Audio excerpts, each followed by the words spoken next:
what are your thoughts? I'm not even sure I've come to a conclusion on this. Does nuclear have an important enough role here at COP26?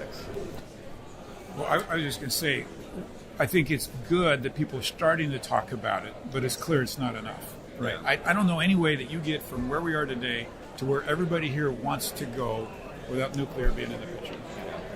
And looking at solutions to drive down those costs. I mean, look, on the American left, they're fully against nuclear. And I would say moderate Democrats on ENC, we are members of it. They kind of talk about both sides of their mouth on it. Like they give lip service to nuclear, but they won't do what it takes to get the cost down where it needs to be competitive. Look, you've got a perfect playbook right now on nuclear. Nuclear is about 20% of America's electricity today. It is an emissions-free energy source. And folks, unfortunately, looking back at Chernobyl and what happened in Japan, is that being today's nuclear, and it's not. We are doing incredible research. We've developed advanced nuclear technologies, small modular reactors, and other technologies to where the nuclear proliferation is not an issue, the waste isn't an issue. You can deploy these things in years, not in decades. So the future of nuclear is very bright.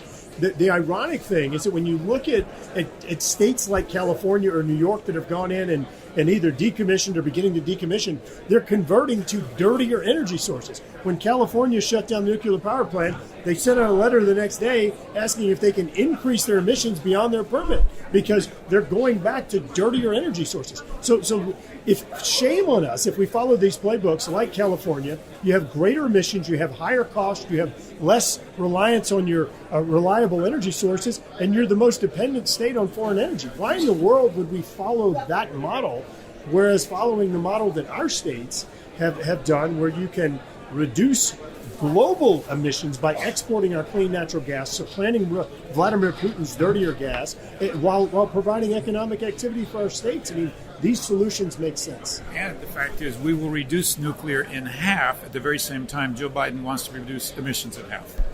And Iowa's an exporter of energy. So just like Texas and Louisiana, I'm going to throw Iowa into a mix. So we're an exporter of energy.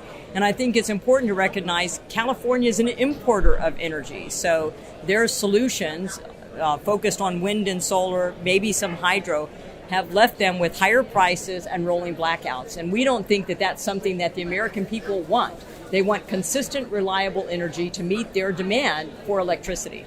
And how do we get there? It's through a strategy that encompasses all of the assets that is, it is independent or agnostic of the industry from which it comes.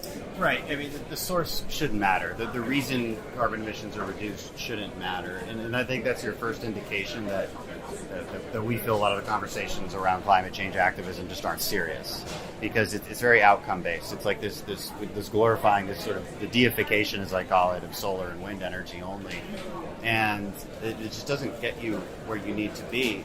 And it's a very dangerous thought process, because it's counterproductive. It won't get us where we need to be, and the costs in the economy and our energy independence, or our ability to heat our homes in a very basic way, is severely threatened.